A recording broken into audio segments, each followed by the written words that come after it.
Mark chapter 2, verse 1 to 5. Sa verse 1, "And again he entered into Capernaum after some day, and it was noised that he was in the house. There straightway many were gathered together, insomuch that was so room to receive them. No, not so much about the door. And he preached the word unto them. And they come unto him, bringing one sick of the palsy, which was born of 4. And when they could not come nigh unto him for the press, they uncovered the roof where he was, and when they had broken it up, they let down the bed wherein the sick of the palsy lay. When Jesus saw their faith, he said unto the sick of the palsy, Son, thy sin be forgiven thee." Purihin ng Panginoon, no? At nais ko lamang pong magpasalamat sa Panginoon. Isang pribilehiyo ang binigay niya sa akin na makapagbahagi at makapag-preach sa harapan Panginoon sa Panginoon, no? At isang blessing din ang nakamtan ko ngayon, no, dahil po nakapasa ako sa isang work interview, no. Purihin ng Panginoon, no.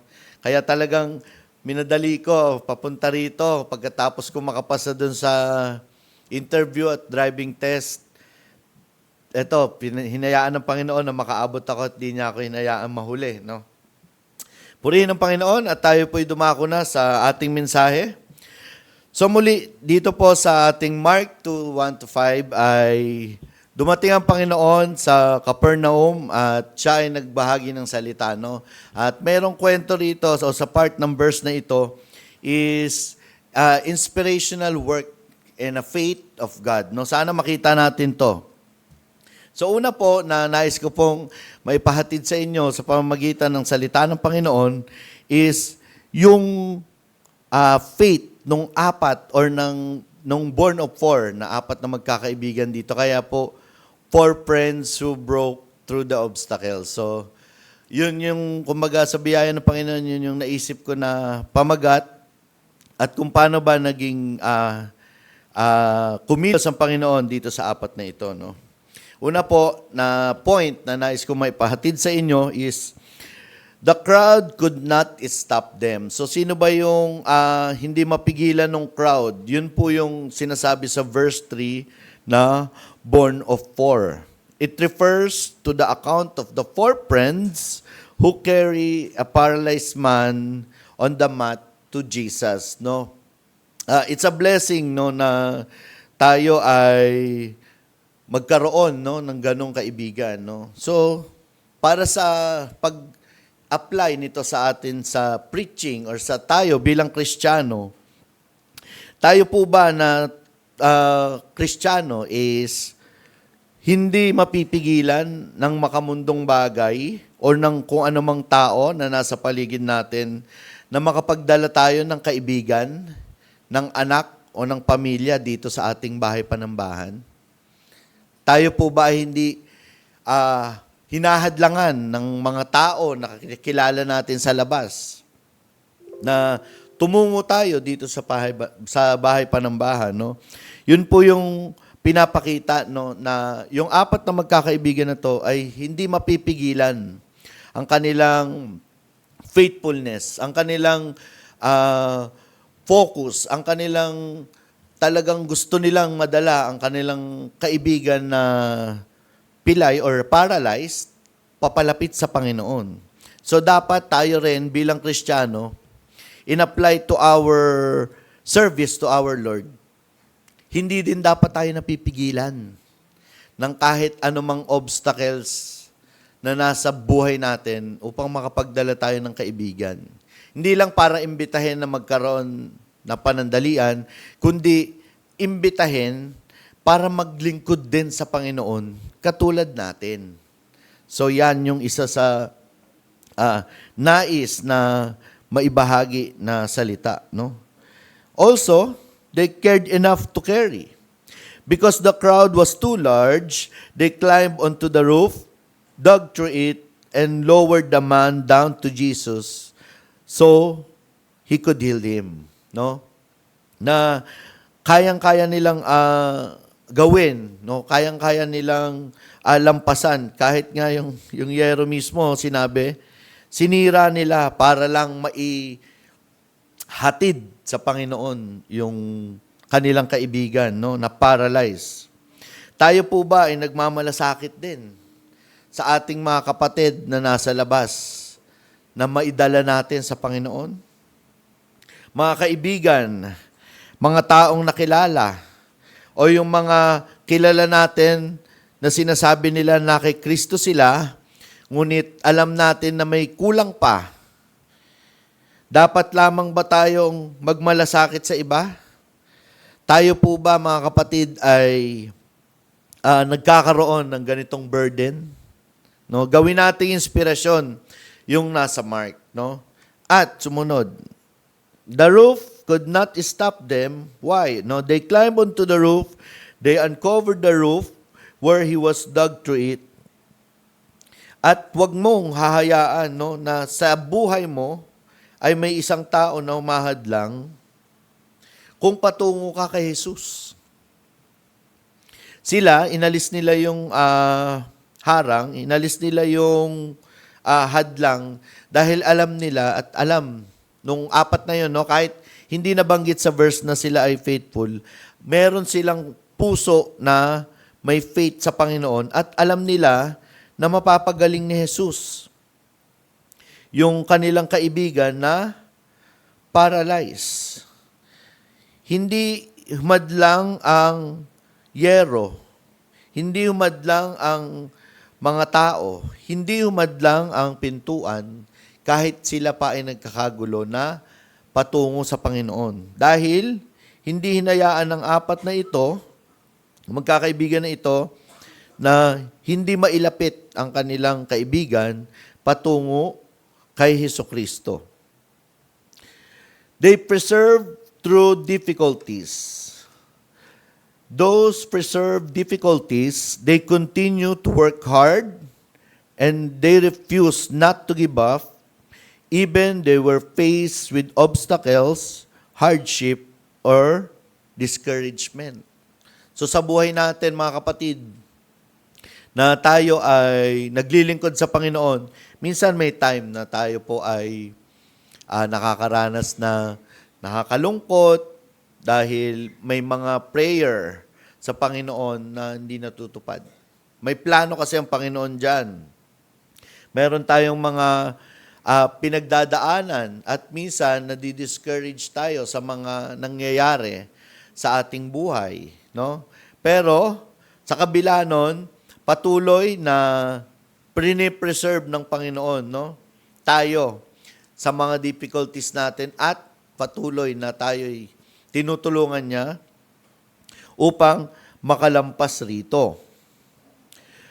They brought their friend to Jesus. They let down the bed wherein the sick of the palsy lay, lowered the man down, and Jesus could heal him. Dahil dun sa ginawa nila, no, na paglapit sa Panginoon at inihandog or nilapit nila ang kanilang kaibigan sa Panginoon, nagawa ng Panginoon, napakita ng Panginoon kung gaano siya ka-glory. Imagine, pinalakad niya, pinagaling niya yung paralyzed, no? Diyan makikita ang biyaya ng Panginoon. Diyan pinapakita sa atin na makapangyarihan ang Panginoon. Yung blessing ng Panginoon is ibinigay niya doon sa nakahiga, no, or naka-paralyzed man na nasa ating verse. Pawisin talaga, pasensya na po. Thank you. So, ikaw kapatid, isang paalala sa iyo, no? Meron kang nakilala na isang tao or kaibigan na sinaran, na alam mo naman, no, na hindi siya kagaya ng paralyzed man. Hindi siya yung hindi makakatungo dito na kailangan mo pang buhatin. So ano yung sinasabi dyan. Nais na ibahagi nung kwento na kayo bilang Kristiyano, no? Dalihin ninyo ang iyong pamilya. Dalihin ninyo ang iyong kaibigan.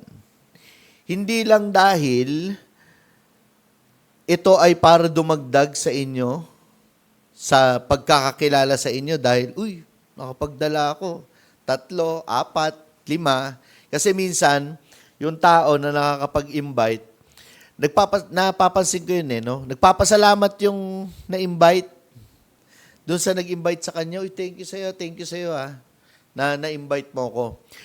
Which is dapat, ang maririnig natin doon, salamat sa Panginoon dahil nadala ako nitong taong to. Imbis na ang nakita doon sa part na yon is ang Panginoon, nakita yung nagdala. No? Kaya kailangan ibahagi natin ng maayos sa kanila na si Kristo ang dapat nais na makilala. We bring them to know what is salvation. Kung ano ang kaligtasan. Kung ano ang dapat na kay Kristo lamang. Hindi dahil yung tao na nagdala, kundi dahil yung si Kristo ang dapat na naiiangat at na papakita ang kanyang kabanalan, ang kanyang kapangyarihan. Yan ang sinasabi sa salita. At their faith reached Jesus. Sabi sa ating 5, sa verse 5, Jesus saw their faith. He said unto the sick of the palsy, Son, thy sins forgiven thee. So, purihin ang Panginoon, no? Sa salita niya lamang, merong kasunod na verse dito na sabi, parang may mga nakikinig sa paligid, hindi naniniwala, at bakit sinasabi yun ni Kristo. Dapat hindi siya yung nagsasabi noon, dapat daw ang Panginoon. Kasi nabubulagan yung nasa paligid na hindi nila alam na Panginoon na yung nasa harapan nila. Gumaling yung paralyzed man sa biyaya ng Panginoon. At nakikita ng Panginoon ang pananampalataya nung 4 na nagdala. At kung i-apply natin ito sa ating buhay, makikita ng Panginoon ang ating pananampalataya at bibiyayaan niya lamang tayo or kayo na nananampalataya sa Kanya at sa ating Diyos.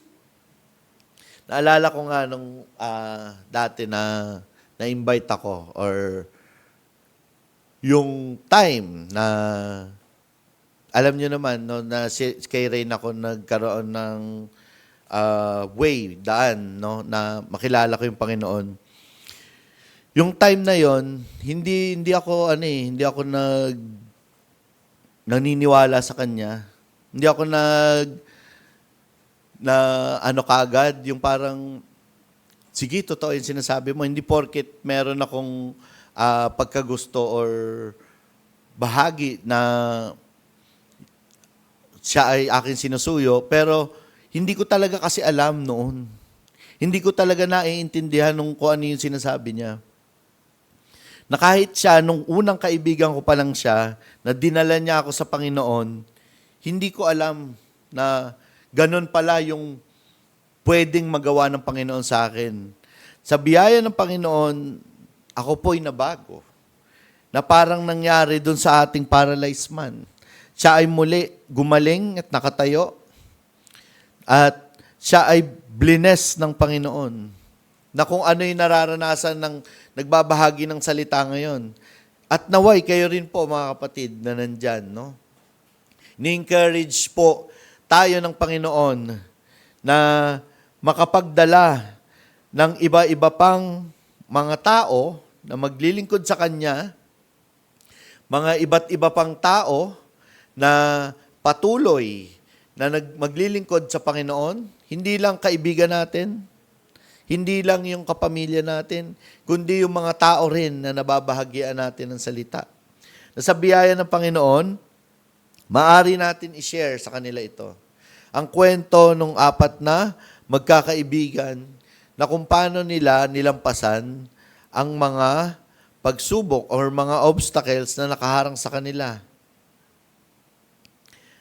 Ang pinaka nais na ibahagi ng buong verse ng Mark 2, 1-5, that our greatest ministries is to bring people to Christ. Mapalapit ang mga tao kay Kristo, makasama natin, naglilingkod, at naway ang bawat isa sa atin na ma-encourage na sa maikling preaching na ito is tayo ay makapagdala ng maglilingkod sa Panginoon.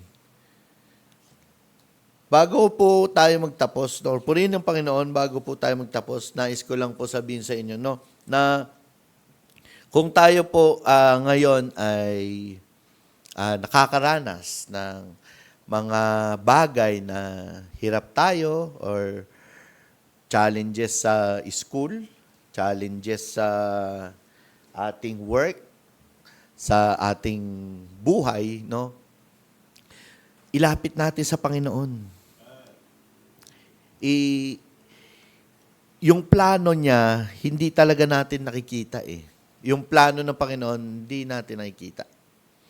Pero pag nilapit mo sa Kanya to, yung mga problema mo, yung mga struggle mo, yung mga bagay na kinalulungkot mo ngayon, pag nilalapit mo sa Panginoon, nakikita mo kung ano yung plano niya sa iyo. Makikita mo na may araw na ikaw or yung mga panalangin mo ay sinasagot na ng Panginoon.